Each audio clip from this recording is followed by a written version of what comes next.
বন্ধুরা দেখছেন ছাদে ঢোকার সাথে সাথে সব আমার কাছে চলে আসতেছে। আপনি একটু দেখেন, এই দেখেন বন্ধুরা কত সুন্দর। আসসালামু আলাইকুম রহমতুল্লাহি আবারাকাতুহু।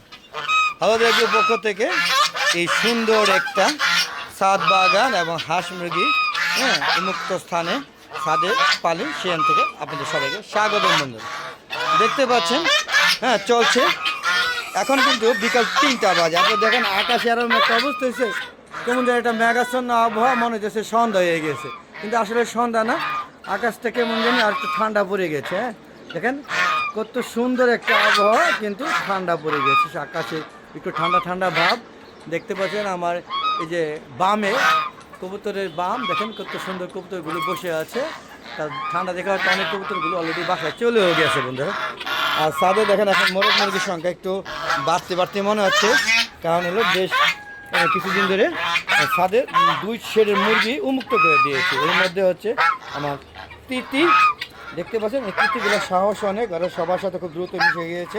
এবং এই যে বড় বড় টার্কি মুরগি এগুলোর সেই রকমভাবে দৌড়ানি দেয়, সেই দৌড়ানি মানে খিচ্চা দৌড়ানি দেয়। দেখেন কত সুন্দর লাগে, দেখেন এক্সিলেন্ট কিন্তু লাগে, দেখেন কত সুন্দর। আপনারা ভিডিওতে কমেন্ট করে দেখবেন, জানাবেন যে আসলে তিতি মুরগি কোনটা, এখানে কয়েকটা ছেলে এবং কয়েকটা মেয়ে আছে, একটুখানি জানাবেন, যেহেতু আমার তিতি মুরগি সম্বন্ধে কোনো ধারণাই নেই। ঠিক আছে, এই যে তোমার পাশাপাশি রাজহাঁসগুলো ফ্লাইং করছে। এই যে এখানে টার্কি মুরগিগুলো আগে চিনতাম না, মোরগ মুরগি, এখন বেশ কয়েক বছর ধরে পালার পরে এখন খুব সহজে বলে দিতে পারি কোনটা মোরগ কোনটা মুরগি, বুঝতে পারছেন। আর এখানে যে মিশরি ফার্মিগুলো মুক্ত করা হয়েছে, দেখেন এখানে কিন্তু 2টা আছে, কিন্তু 2টা না, আমার অনেকগুলো, মানে মোট 11টা। তো 2টা এই মুরগের সাথে খুব ভালো বন্ধুত্ব করে ফেলেছে। আর বাকিগুলো ওই যে একটু চিপার মধ্যে আছে, সেগুলো আমি একটু দেখাবো আপনাদের এখনই। দেখেন আমরা দেখাচ্ছি, একটু এখান থেকে ধাওয়া দিলে তারপর একটু বেরোলে যেটা সুবিধা হবে। আর দেখেন রাজহাঁসগুলো কেমন করছে ছেড়ে যাওয়ার জন্য, কিন্তু এখন আমাদের ছেড়ে নিব না, আর অনেক সময় আছে।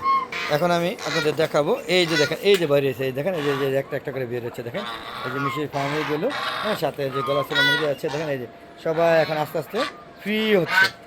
এখনও ফ্রি হতে সময় লাগবে বেশ কিছুদিন। এই দেখেন আস্তে আস্তে বেরোচ্ছে, দেখেন এই যে এইখানে গলাশিলা একটা মোরগ আছে, এটা সম্পূর্ণ দেশি, ওদের সাথে বাচ্চা ফুটছিল আমার। তো ওদের সাথে মেয়েদের সাথে থাকতে ওদের সাথে একটা ভাব জমে গিয়েছে, এবং সেটা থেকে আসলে অবমুক্ত করার পর বেশ কয়েকদিন সময় লাগে ওদের সাথে বন্ধুত্ব তৈরি করার জন্য। আপনারা দেখেন এই যে গলাশিলা যে একটা দেখতে পারেন, দেখেন সে তার সঙ্গীদের নিয়ে ঘুরতে, সে হচ্ছে তার সঙ্গীদেরকে দিবে না, এই হলো একটা অবস্থা। আপনারা দেখতে পাচ্ছেন এই যে আমার দেশি মোরগ, সে এখানে ঘুরছে, এর নাম লালুমিয়া। আর যে দেখেন জাম্পানি ভ্যানটা আমি একটু চলে গেলো, দেখানোর চেষ্টা করতে পারলাম না আপনাদের। তো ওই শৌখিন মুরগি দিয়ে একটা ভিডিও দিয়েছি, আশা করি প্রত্যেকটা স্টেপ বাই স্টেপ আরও কটা ভিডিও দিব, আপনারা দেখবেন। আর চ্যানেলটাকে সাবস্ক্রাইব করে রাখবেন বন্ধু, তাহলে প্রতিদিন যে ভিডিওগুলো ছাড়ি 4টার পরে এই শীতের সিজনে, আর গ্রীষ্মকালে গরমের সিজনে ছাড়ি 3টার পরে, সেগুলো অবশ্যই নোটিফিকেশন আকারে আপনাদের ইউটিউব চ্যানেলে চলে যাবে, আপনারা উপভোগ করতে পারবেন আর এইরকম মজার ভিডিও দেখতে পারবেন। বন্ধুরা আরেকটা আমার ফেসবুক পেজ আছে মিজান এগ্রি বিডি, ফেসবুক পেজটাকে ফলো করবেন, লাইক করবেন, শেয়ার করে দেবেন, আপনি সম্পূর্ণ ভিডিও দেখে সুন্দর সুন্দর মতামত দেবেন। এই যে বন্ধুরা এটা হলো মালয়েশিয়ান শেরামা, দেখতে পাচ্ছেন যে মালয়েশিয়ান শেরামা। আর এই যে এখানে গোল্ডেন স্যাপলেট আছে, এই কিন্তু ডিম পাতাছে, কিন্তু ওর মোরগটা মারা গেছে। ওই যে দেখুন, আপনারা দেখতেছেন, দেখানোর চেষ্টা করতে পারছি, ওই যে মোরগটা এটা জাপানি ব্যান্থাম ও মুরগি আছে, মাশাআল্লাহ বেশ ভালো। কিন্তু আমার গোল্ডেন স্যাপলেট 4টা ছিল, 4টা থেকে 3টাই মারা গেছে, একটা আছে সেটা ডিম পারতেছে। তো ওর জন্য খুব সামনে একটা মুরগি আনবো আশা করি।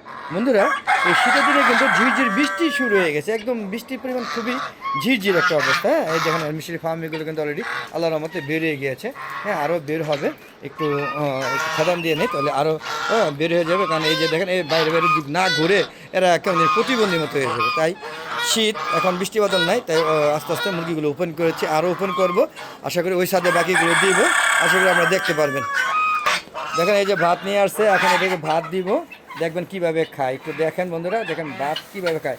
এই দেখেন পাগল বানায় নেবে, এই যে দেখেন পাগল বানায়, দেখেন সব দৌড়ে যাচ্ছে বন্ধুরা, দেখুন কীভাবে পাগলামি করছে, একটু দেখেন খাওয়ার জন্য। দেখেন এরা সবাই খাবে, একদম তিতিগুলো আসলে অভ্যস্ত না, ওরা বিভিন্ন ধরনের ফিট খাইয়ে, মানে ওদের দাদা খাবার খেয়ে অভ্যস্ত, তো তাই এরা খেতে পারছে না, কিন্তু বাকি সবাই দেখেন কীভাবে খাইবে। এই দেখেন আর মিশরি ফার্মিগুলো কিন্তু বন্ধুরা খাচ্ছে, আপনারা খেয়াল করে দেখেন প্রচুর পরিমাণে খাচ্ছে দেখেন, সবাই খাওয়া নিয়ে ব্যস্ত। এই যে দেখেন, এই যে দেখেন, এই দেখেন ভাত ওদের খুবই প্রিয়। দেখেন দেখেন এটা কী অবস্থা। তো দেখছেন এখন কীভাবে দেখেন, দেখেন টার্কি মুরগিগুলো খাওয়া নিয়ে ব্যস্ত আছে, সবাই ভাত খাচ্ছে। দেখেন বেশ সুন্দর একটা পরিবেশ। দেখেন আমার মিশরের ফার্মিগুলো ভয় পাচ্ছে অবশ্যই, হ্যাঁ ওরা ভয় পাচ্ছে, হ্যাঁ এরা তো অভ্যস্ত না, আচ্ছা সময় লাগবে। দেখছেন বন্ধুরা, ওরা খেতে থাকুক, আমরা একটু কবুতর শেড থেকে ঘুরাই নিয়ে আসি বন্ধুরা। প্রতিটা ভিডিওতে কবুতরগুলো রাখি, কারণ কবুতর পশু পাখি পাখি যা আছে সবই আমার খুব পছন্দের, আমি লাইক করি। আর আপনারাও ছাদ বাগান করবেন এবং সাথে হাঁস মুরগি লালন পালন করবেন। হ্যাঁ এটা অবশ্যই যারা আমার ইউটিউব চ্যানেলের ফ্রেন্ড তাদেরকে রিকোয়েস্ট করবো যে ছাদ থাকলে ছাদটাকে ফেলে রাখবেন না, সুন্দর একটা ছাদ বাগান করবেন, গাছপালা লাগাবেন দেখেন আমার মতো, বা আপনার সুন্দর পরিপাটি করে লাগাবেন, আর পাশাপাশি হাঁস মুরগি পালন করবেন। তো তরুণ বন্ধুরা একটু দেখে আসি কী অবস্থা। হ্যাঁ তো আমরা একটু যাবো দেখি। এই যে দেখেন কবুতরগুলো, হ্যাঁ এটা ঠান্ডা পড়েছে, সবাই লাইটে অবস্থান করছে। দেখেন খাওয়া দাওয়া পর আপাতত নাই, তাই ওরা রিল্যাক্স করছে। আর যাদের বেশি ক্ষুধা লাগছে তারা আবার নেমে নেমে খাচ্ছে, তাদের বাচ্চা আছে যার কারণে ওরা আবার নেমে নেমে খাবারগুলো খাচ্ছে, যেহেতু ওরা অলরেডি খেয়ে নিয়েছে। তো বাচ্চাদের খাওয়ালে আবার তারা ক্ষুধার্ত। দেখতে পাচ্ছেন কবুতরগুলো সবাই রেস্টে আছে, যার যার শেডের সামনে বা খুপের সামনে সবাই বিশ্রাম নিচ্ছে, যে যেখানে পারে যেভাবে পারে তারা বিশ্রাম নিয়ে থাকে। তো বন্ধুরা এখান থেকে বেরিয়ে যাচ্ছি, ভিডিওটা বেশি বড় যাচ্ছে, আর বড় করবো না, শেষ করে দিব। তো বন্ধুরা কেমন লাগলো ভিডিও অবশ্যই কমেন্ট করে জানাবেন। আর আপনারা সবাই ছাদ বাগান করবেন, এবং ছাদে সম্ভব হলে হ্যাঁ হাঁস মুরগি লালন পালন করবেন, তাহলে সুন্দর লাগবে। আর শৌখিন মুরগি দেখেন কত সুন্দর, সব ধরনের মুরগি আসলে ছাদে আমি পালন করি। যখন যেটা ভালো লাগে, যখনই কোনো উন্নত মানের মুরগি বা শৌখিন মুরগির নাম শুনি, তখনই ওগুলো বাচ্চা কিনে নিয়ে আসি। বড় অ্যাডাল্ট মুরগি আনি না, অ্যাডাল্ট মুরগি ছাদে আনলে লগে লগে তাদের পালা যায় না, মারা যায়। তাই বাচ্চার থেকে আনলে ওদেরকে তাপমাত্রা এবং পরিবেশ সাথে খাপ খেয়ে বড় করা যায়। তো বন্ধুরা আজ আর নয়, সবাই ভালো থাকবেন, সুস্থ থাকবেন, বিদায় নিচ্ছি। আসসালামু আলাইকুম ওয়া রাহমাতুল্লাহি ওয়া বারাকাতুহু। বন্ধুরা খুদা হাফেজ, বিদায়, ভালো থাকবেন।